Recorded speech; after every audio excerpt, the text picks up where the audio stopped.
that I put in place for myself this year that has really helped me, helped my mindset, and what a better way and time to share it if not the end of the year. Number one thing on my list is this.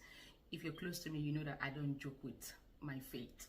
And so in everything, I put God first in everything for me. So if you're a person of faith like me, or if you want to use the word, whatever word you use, maybe universe, put it first. Put God first. I'm going to speak for myself now. I put God first in everything I do. In everything. Sometimes I make some decisions without praying first. I'm not going to come here like holier than thou with means two good issues. Sometimes I make decisions without praying and then I get the impact. But I am being intentional now about putting God first in everything I do. So you might want to take that on board. Secondly, I have them written down, so I'll be looking into my books in between. Secondly, you want to be joyful, you want to be grateful. Joyful in the sense that find joy in the little things. Be grateful for everything that you have. Be grateful for waking up. Be grateful for the coffee that you wake up to. I wake up in the morning. Sometimes I don't even feel like getting out of bed. But when I remember that, I have to go make coffee. I love coffee so much. So I'll get out of bed. So I am grateful for that. I am joyful whenever I see that, I see that things is getting too much. I'm getting overwhelmed. I find joy by listening to music, by dancing with my son, by just, anything that I know that lifts my soul up, I just go to it. I find joy in those things. Number 3, give yourself grace and give other people grace. I say this because I read this statement from Jay Shetty. I hope I pronounced that right. No pun intended. He said that when we make mistakes, we always give ourselves grace because we always think from the place of our intention that, do I wrong this person? But that wasn't what I meant. My intention, my heart was in the right place. We should also give people grace like that. However, let me create a balance here.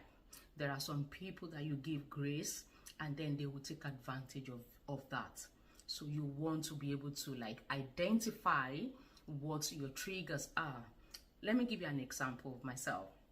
Now, I'm this kind of person that I'm very, very direct.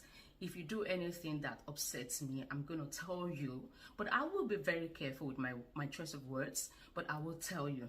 However, give me time. When I'm calm, I will reach out again. Bear in mind, I'm not the one in the wrong here, but I've seen that some people take advantage of the fact that I'm reaching out back to them. They take advantage of it and maybe, she's feeling bad. No, I wasn't feeling bad. It's just because I want to give grace, because I tend to tell myself that, I'm not perfect, and besides, God has forgiven me over and over again. Okay, let me forgive this person. Let's see where we can pick it back. Maybe we can pick things back up. But I have noticed that some set of people will take advantage of that because they then have a narrative that, okay, maybe you're feeling bad. So I've been able to identify this set of people, and I have decided to love them from afar because they trigger me into doing things that I wouldn't even do on a normal day, on the regular. So as much as you're giving people grace, give yourself grace as well by identifying your triggers. Anybody that makes you act out of character, you might want to love them from a distance, So the next one, that's number 3. The next one is set boundaries and stick to them. I noticed that setting boundaries helps my mental state, my mental well-being. Because if I don't set boundaries, and one of my boundaries is, if it's not important, I don't pick calls from 7. You have to really, really, really, really be important, and also it has to be something that I just cannot get away from. Because starting from 7, I'm I'm getting into the routine of getting my son ready for bed, trying to wind down things and all that, I don't want to be on the phone, you know. So that is one of my boundaries. And another